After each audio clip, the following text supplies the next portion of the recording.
নমস্কার, ঘর পরিবার ব্লগে আপনাদের সবাইকে স্বাগত। আশা করি আপনারা সবাই ভালো আছেন।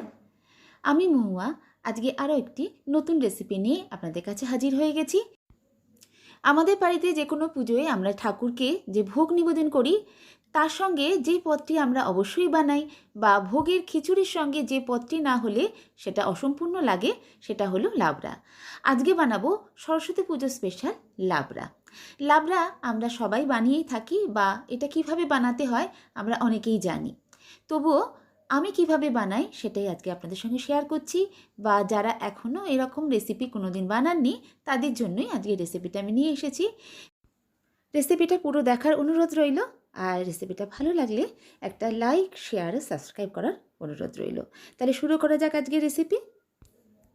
লাবড়া বানাবার জন্য আমাদের নানান রকম সবজি লাগে। আমি এখানে বেশ কিছু রকম সবজি কেটে নিয়েছি।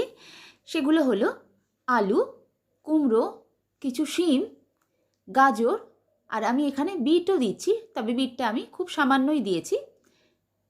সবগুলোকে এরকম ছোট ছোট করে টুকরো করে নিয়েছি, প্রায় সমান সাইজেরই কাটার চেষ্টা করেছি। আর এখানে নিয়েছি বেশ কিছু ফুলকপি।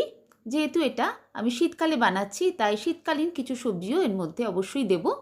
ফুলকপি নিয়ে নিয়েছি, বাঁধাকপি নিয়ে নিয়েছি, বাঁধাকপিগুলো একটু বেশ বড় বড় করে কেটে নিয়েছি, আর নিয়ে নিয়েছি একটা বেগুন।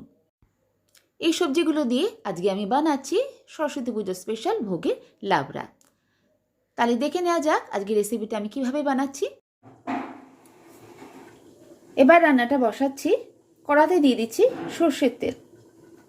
এই ধরনের রান্না সর্ষের তেলে বেশি ভালো হয়। এবার এর মধ্যে দিয়ে দেব, তেলটা গরম হলে 5 ফোড়ন, শুকনো লঙ্কা আর একটা তেজপাতা। ফোড়নটা একটু নাড়াচাড়া করে নিচ্ছি।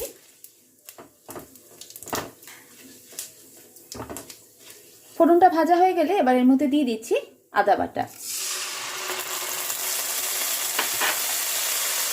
আদা বাটাটা দিয়েই একটু নুন দিয়ে দেবো, তাহলে আদা বাটাটা বেশি ছিটিয়ে বাইরে আসবে না।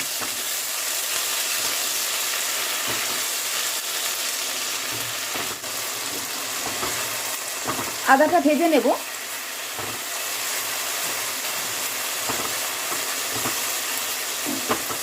আদাটা ভেজে নেওয়ার পর এবার এর মধ্যে সবজিগুলো দিয়ে দিচ্ছি।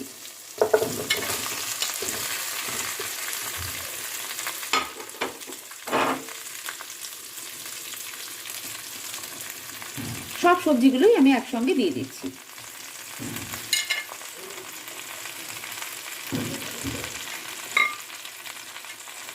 সবজিগুলো এবার ভাজবো।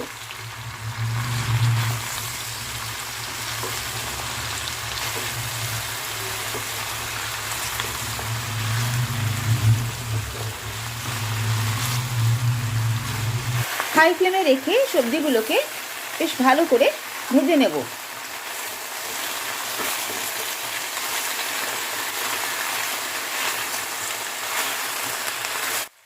এবার এর মধ্যে দিয়ে দিচ্ছি হলুদ গুঁড়ো, জিরে গুঁড়ো আর ধনে গুঁড়ো, আর দিয়ে দেবো স্বাদ মতো নুন।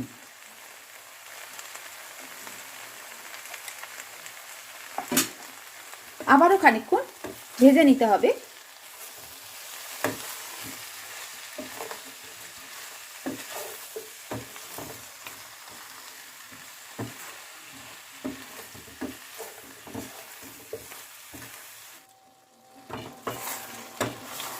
গুঁড়ো মশলা দেওয়ার পর আরও অনেকক্ষণ আমি কষে নিয়েছি। সবজিগুলো এখন বেশ ভালো মজে গেছে। এবার এর মধ্যে দিয়ে দেব চিনি।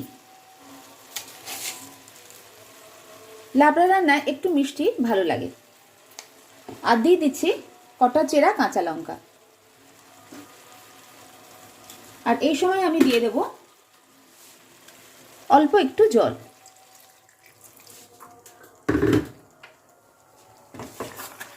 মিশিয়ে নেব।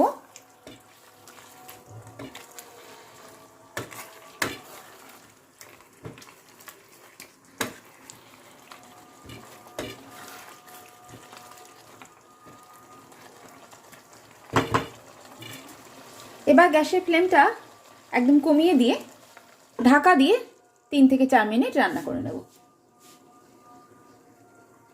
এবার একটা ভাজা মশলা বানিয়ে নেব।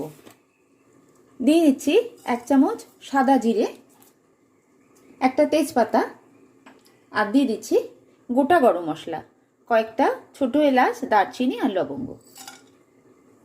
মশলাগুলো শুকনো ভেজে নিচ্ছি।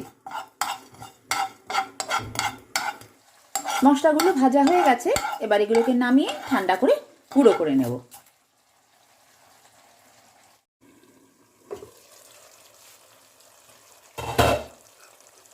এবার এর মধ্যে দিয়ে দিচ্ছি ভেজে রাখা মশলাটা,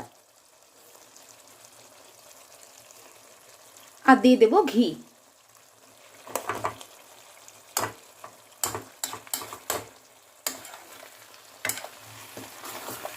মিশিয়ে নেব।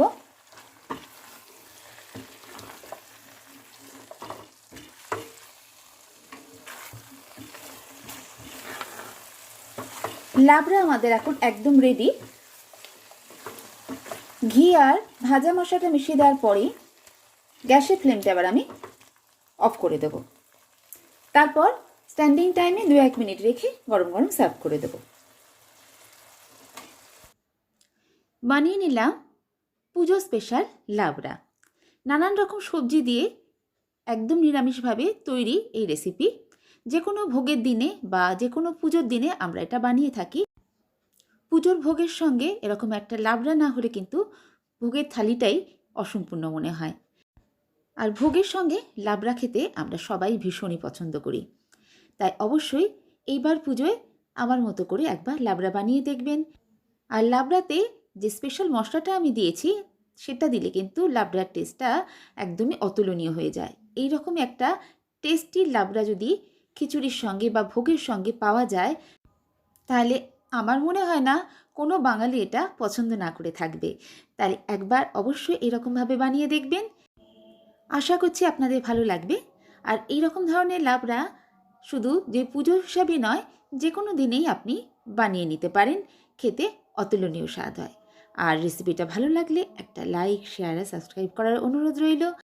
আর সেই সঙ্গে অনুরোধ করব যে সাথে থাকা বেল আইকনটাকেও প্রেস করে নেবেন, যাতে আমি যখনই কোনো ভিডিও আপলোড করি সেটা আপনার কাছে সরাসরি পৌঁছে যায়। আজ এই পর্যন্তই। আবার কোনো নতুন রেসিপি নিয়ে আপনাদের সঙ্গে দেখা হচ্ছে। সবাই ভালো থাকবেন, সুস্থ থাকবেন, আনন্দে থাকবেন।